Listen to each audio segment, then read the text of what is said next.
What if your first supplement was taken away because you made too much money? Can you get it back? Hi, I'm Micah Shilanski, and this is the FERS Federal Fact Check.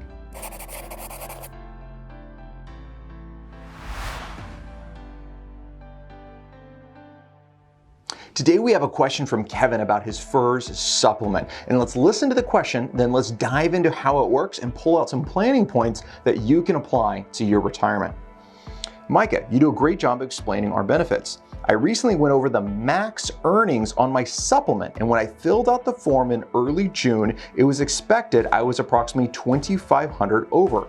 Two questions. One, if I go over it again, is it subtracted from the original amount of the supplement or subtracted from the adjusted amount? Good question. Two, how do I get it readjusted back to the original amount? Thanks, Kevin. Kevin, that's a great question about your FERS supplement. It really shows that you're paying attention. So let's do a couple things. One, let's talk about what this too much money is, how the adjustment works, then we're gonna make sure we answer your questions. So keep in mind the FERS supplement is a great benefit that you get because your retirement system was still based on 3 tiers, right? 3 stools. One of them was gonna be your FERS pension, Social Security, and your TSP. Well, your pension can start as early as you retire, which could be between 55 and 57, depending on your age. Social Security doesn't start until 62 years young. So you have a bridge of income in addition to your pension. A portion of your Social Security is going to get paid early from when you retired up until age 62. However, because it's based on Social Security rules at 62, it comes with an earnings limitation.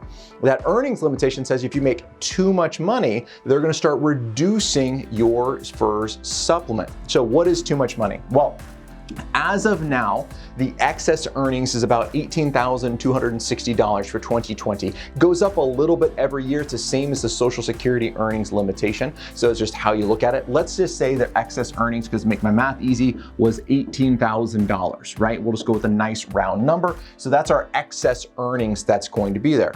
So how does this work? If you go and get a job, and let's say, now this isn't your pension income, right? This is a job. You go out and get work, maybe it's self-employed, contractors, dividends, something of that nature, and you go out and get a job, and let's say you're earning, let's go $24,000 a year is what you're gonna get from a W-2 as a part-time job. Now you have what is deemed as excess earnings because you're above that $18,000. So what they're gonna do is they're gonna take away that $18,000 from that $24,000. We'll just kind of put this up here, make this a little bit easier so we can see it.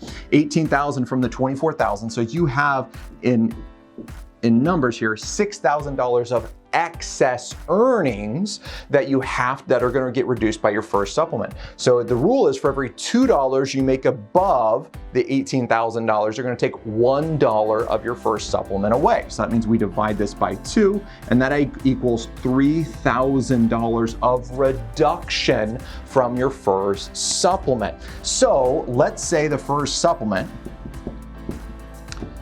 was going to be, let's say it was going to be $15,000 a year is how much you were getting in from your FERS supplement. Well, they're going to reduce it by $3,000. So now you're back down to $12,000 is what you would get as your FERS supplement. That is your reduced amount. So that's how it works. So Kevin, your question was, if you go over it again, where are they going to reduce it from? They're going to reduce it from the original amount. So if you have excess earnings, let's say this goes up to $30,000, they're still going to apply this XX formula to your gross FERS supplement, not to the adjusted amount. So that's a really good clarification.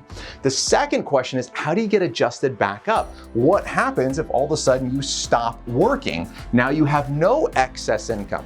OPM has a form, and from the top of my mind, I don't remember the form number, but we're going to attach it below so we have a link to it, that you can file for your adjusted earnings. And for my clients, I like to file this every single year. If we're gonna go over, right, and we think we're borderline, I don't file the form. Let's wait till the end of the year. However, if we've gone over in the past, and now they're going to reduce work, then I absolutely want to file it, because the government is really good about going back to you if you owe them money. They're a little slower in paying you if they owe you money, right? So that means if you've gone over, Kevin, and now this income has gone away, I would absolutely, whenever that event happened, fill out the form, say reduction of work, say what your proposed income is going to be, and submit that off so they can correctly adjust your pension going forward. So you do want to be proactive about that. Hope that answers your questions.